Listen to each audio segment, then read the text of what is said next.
혹시 이런 적 있나요? 아침에 카카오톡을 켰는데 오늘 내 생일이란 알림이 떠 있는데도 아무 메시지가 오지 않을 때, 친구 목록엔 생일이라 표시돼 있는데 정작 아무도 먼저 말 걸어주지 않는 그 이상한 조용함. 카톡 소리에 얼른 봤더니 생일 축하 광고 메시지만 와 있을 때, 괜찮다고 생각하면서도 괜히 톡창을 몇 번이나 다시 열어보게 되죠. 왜 예전처럼 연락이 없지? 내가 변한 걸까? 아니면 사람들이 변한 걸까? 왜 예전처럼 생일이 설레지 않을까? 사실 이건 누구에게나 찾아오는 아주 자연스러운 변화입니다. 하지만 그 속에는 단순한 무관심이 아니라 감정의 성숙과 심리적 방어, 그리고 우리 사회가 만들어낸 감정 규칙이 숨어 있어요. 오늘은 바로 그 이야기를 해보려 합니다. 왜 어른이 되면 생일이 점점 특별하지 않게 느껴지는지, 그 속에 담긴 심리학적인 이유를 함께 알아보겠습니다. 어린 시절을 돌이켜보면 생일은 정말 마법 같은 날이었습니다.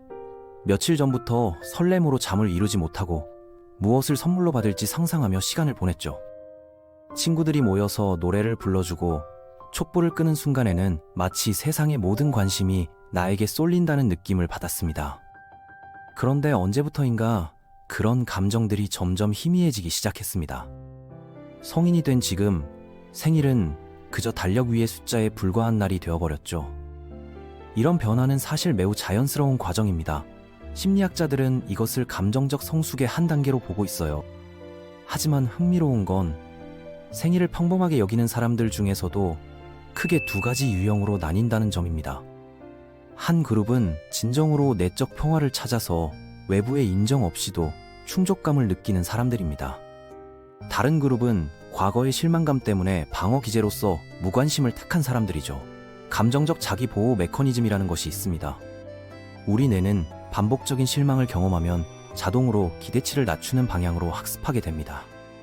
예를 들어서 몇 년 연속으로 생일을 잊어버린 친구들이 있었다거나 말이죠.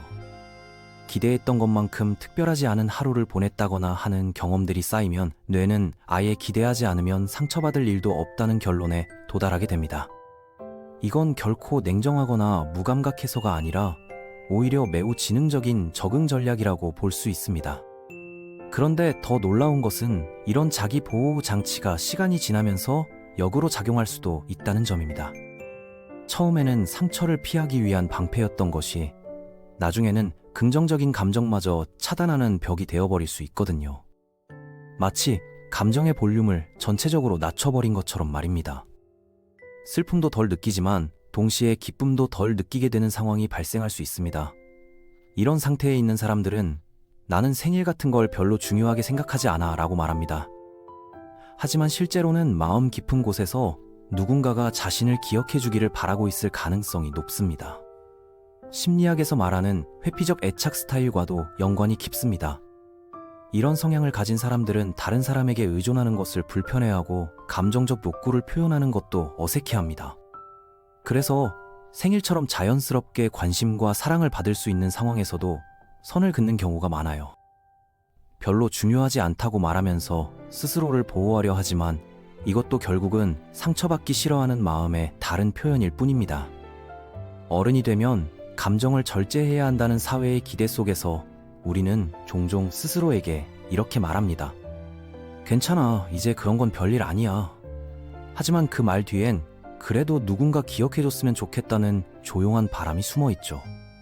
문화적인 측면에서 보면 또 다른 이야기가 나옵니다. 우리 사회는 성인이 되면 자립적이고 독립적이어야 한다는 메시지를 끊임없이 전달하고 있어요. 이제 다 큰 어른이 생일이 뭐 그리 중요하냐는 식의 분위기가 은연중에 형성되어 있죠.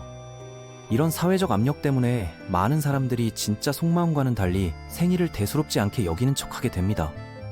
실제로는 누군가가 기억해 주기를 바라면서도 그런 욕구를 드러내는 것이 유치하다고 생각하는 거죠. 특히 한국 사회에서는 성인의 감정 표현에 대해 더욱 보수적인 시각을 갖고 있습니다. 어른이 되면 감정을 절제하고 이성적으로 행동해야 한다는 암묵적인 기대가 존재하죠. 그래서 내심으로는 생일을 특별하게 보내고 싶어도 겉으로는 그런 마음을 숨기려고 합니다. 그런데 정말 흥미로운 연구 결과가 있습니다. 생일을 평범하게 보내는 사람들을 대상으로 내 활동을 관찰해 봤더니 실제로는 평소보다 훨씬 활발한 감정 처리가 일어나고 있다는 것이 밝혀졌어요. 겉으로는 아무렇지 않은 척하지만 우리의 뇌는 여전히 그날을 특별하게 인식하고 있습니다. 누가 연락했는지, 누가 기억했는지, 심지어 누가 잊었는지까지 조용히 기록하고 있죠. 이는 우리의 의식적인 태도와 무의식적인 반응 사이에 큰 차이가 있다는 것을 보여줍니다. 머리로는 별로 중요하지 않다고 생각하지만 마음과 몸은 여전히 그 날을 특별하게 받아들이고 있는 것입니다. 또한 시간에 대한 인식과도 밀접한 관련이 있습니다. 생일은 본질적으로 시간의 흐름을 상기시키는 날이거든요. 한 살 더 먹었다는 것, 또 한 해가 지나갔다는 것을 직면하게 만드는 순간이죠. 이런 시간적 자각이 때로는 부담스러울 수 있어요. 내가 원했던 만큼 성장했나? 목표에 얼마나 가까워졌나 같은 질문들이 자연스럽게 떠오르게 되거든요. 그래서 일부 사람들은 아예 그런 성찰의 시간을 피하고 싶어서 생일을 평범한 날처럼 넘겨버리려고 하는 겁니다. 자기 평가의 순간을 회피하려는 심리적 방어 기제가 작동하는 것이죠. 실존적 불안이라는 개념도 여기에 적용될 수 있습니다. 생일은 우리의 유한함을 상기시키는 날이기도 해요. 생명의 유한성, 시간의 소중함을 깨닫게 되는 순간이죠. 이런 깨달음이 때로는 묵직한 무게감으로 다가올 수 있어서 그냥 평범한 일상에 파묻혀서 그런 생각들을 피하고 싶어하는 심리가 작동할 수 있습니다. 나이가 들수록 이런 경향은 더욱 강해질 수 있어요. 젊을 때는 미래에 대한 희망과 기대로 가득했다면 시간이 지나면서 현실의 무게와 한계를 절감하게 되거든요. 하지만 반대편에서는 정말로 내적 성숙을 이룬 사람들이 있습니다. 이들은 외부의 인정이나 화려한 축하보다는 내면의 성장과 평화에서 만족을 찾는 사람들이에요. 이런 분들에게 생일은 거창한 이벤트가 아니라 조용한 성찰의 시간이 됩니다. 지난 한 해를 되돌아보고 감사할 일들을 떠올리고 앞으로의 방향을 생각해보는 소중한 하루가 되는 거죠. 심리학자들이 관찰한 바에 따르면 이런 내적 성숙을 이룬 사람들은 특별한 특징을 보인다고 합니다. 다른 사람의 생일이나 기념일은 정성스럽게 챙기면서도 정작 자신의 날에는 담담한 모습을 보이죠. 이건 이기적이어서가 아니라 진정한 기쁨이 외부에서 오는 것이 아니라 내부에서 나온다는 것을 체득했기 때문입니다. 타인의 인정에 의존하지 않고도 자기 자신을 사랑할 줄 아는 사람들인 것이죠. 하지만 여기서 중요한 포인트는 그런 사람들조차도 완전히 무관심한 것은 아니라는 점입니다. 여전히 누군가가 자신을 기억해준다면 기뻐하고 작은 관심에도 감사해해요. 다만 그것을 강요하거나 기대하지 않을 뿐이죠. 받으면 고맙지만 없어도 실망하지 않는 건강한 태도를 유지하고 있는 겁니다. 이는 진정한 심리적 독립을 이룬 상태라고 볼 수 있습니다. 또 다른 흥미로운 관점은 세대 차이입니다. SNS가 발달하면서 생일 축하가 형식화되는 경우가 많아졌어요. 페이스북에서 알림을 받고 의례적으로 생일 축하해라고 댓글을 다는 문화가 생겼죠. 이런 변화 때문에 진짜 마음에서 우러나는 축하와 형식적인 축하를 구분하려는 심리가 생겨났을 수도 있습니다. 어차피 의례적인 축하받을 거면 차라리 없는 게 낫다는 식으로 생각하게 되는 거죠. 특히 소셜미디어 세대들은 숫자로 표현되는 관심에 피로감을 느끼는 경우가 많아요. 좋아요 개수, 댓글 수, 축하 메시지의 양으로 인기나 사랑을 측정당하는 것에 대한 거부감이 생기는 것입니다. 그래서 오히려 생일을 조용히 넘기거나 아예 SNS에 알리지 않으려는 사람들도 늘어나고 있어요. 진정성 있는 관계를 추구하려는 욕구의 표현으로 볼 수 있습니다. 한편으로는 완벽주의적 성향도 영향을 미칠 수 있습니다. 제대로 된 생일 파티가 아니면 차라리 안 하는 게 낫다는 생각을 가진 사람들이 있어요. 이들은 생일을 특별하게 보내고 싶은 마음은 있지만 현실적인 제약이나 여건상 원하는 만큼 완벽하게 할 수 없다고 판단되면 포기해버리는 선택을 하게 됩니다. 또한 과거의 트라우마가 영향을 미치는 경우도 있습니다. 어린 시절 생일에 관련된 좋지 않은 기억이 있다면 그것이 성인이 된 후에도 무의식적으로 영향을 미칠 수 있거든요. 예를 들어 부모의 이혼이나 가족 갈등이 생일 즈음에 일어났다든지 중요한 사람을 잃은 날이 생일과 가까웠다든지 하는 경우에는 생일 자체에 대한 부정적인 연상이 생길 수 있어요. 경제적 부담도 무시할 수 없는 요인입니다.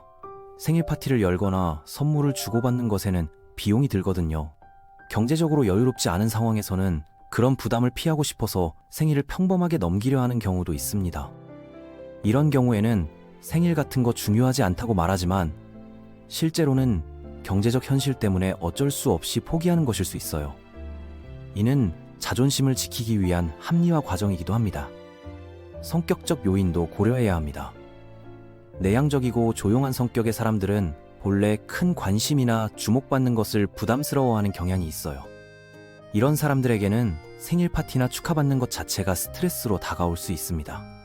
그래서 별로 중요하지 않다고 말하는 것이 실제로는 부담스럽다는 의미일 수도 있는 거죠. 또한 개인주의 문화의 영향도 있습니다. 점점 개인의 프라이버시를 중시하고 타인의 간섭을 받지 않으려는 문화가 확산되고 있어요. 이런 분위기에서는 생일 축하조차도 일종의 사회적 의무나 부담으로 느껴질 수 있습니다. 굳이 챙기지 않아도 되는데 왜 챙겨야 하나라는 생각이 드는 거죠. 그럼에도 불구하고 인간의 기본적인 욕구는 변하지 않습니다. 인정받고 싶고 사랑받고 싶고 기억되고 싶은 마음은 나이가 들어도 사라지지 않아요. 다만 그 표현 방식이 달라질 뿐이죠. 어린 시절처럼 큰 파티를 원하지는 않지만 진심이 담긴 작은 관심은 여전히 소중하게 받아들입니다. 예를 들어 화려한 파티보다는 진심 어린 편지 한 통이 더 감동적으로 다가올 수 있어요. 많은 사람들의 축하보다는 정말 소중한 몇 사람의 진정성 있는 관심이 더 의미 있게 느껴질 수 있습니다. 결국 생일을 평범한 날처럼 여기는 사람들의 심리는 단순하지 않습니다. 진정한 성숙함에서 나오는 경우도 있고 상처받기 싫어서 만든 방어막일 수도 있어요. 또는 사회적 기대에 맞추려는 노력의 결과일 수도 있죠. 중요한 건 그 사람의 진짜 마음을 이해하려고 노력하는 것입니다. 생일 별거 아니야 라고 말하는 사람이 있다면 그 말 뒤에 숨은 진짜 의미를 들여다보는 것이 필요할 거예요. 때로는 정말 담담한 마음일 수도 있고 때로는 도움이 필요한 신호일 수도 있으니까요. 우리 모두는 각자만의 방식으로 특별함을 추구하고 있습니다. 그 방식이 화려한 축하일 수도 있고 조용한 성찰일 수도 있어요. 어떤 방식이든 존중받을 가치가 있다는 것을 기억해두면 좋겠습니다. 그리고 어쩌면 생일을 잊은 게 아니라 그저 조용히 나 자신을 축하하고 싶었던 것뿐일지도 모릅니다.